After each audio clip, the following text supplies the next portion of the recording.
আসসালামু আলাইকুম ভিউয়ার্স, চলে আসলাম আজকে বিটিসি আপডেট নিয়ে। বিটিসি আপডেট আজকে হচ্ছে আমাদের one day candle already bearish candle হয়ে গেছে, অর্থাৎ বিটিসি পুরো বিয়ারিশ জন্য আছে। এখানে আমরা শর্ট ট্রেড নেওয়ার জন্য চেষ্টা করবো, লং ট্রেড থেকে পুরোপুরি অ্যাভয়েড থাকবো। আর আমরা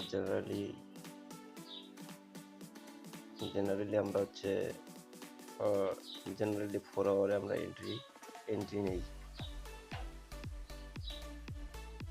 4 আওয়ারে মোটামুটি বিয়ারিশ সিগন্যাল দিয়ে দিচ্ছে। আর আমাদের সাপোর্ট জোন তো এটা হচ্ছে আমাদের সাপোর্ট জোন। বিটিসি মোটামুটি এই পর্যন্ত আসবে, বিটিসি আসবে। সুতরাং আমরা অনায়াসে আল্ট্রা কয়েনে শর্ট রেট ওপেন করতে পারি। সবাইকে ধন্যবাদ।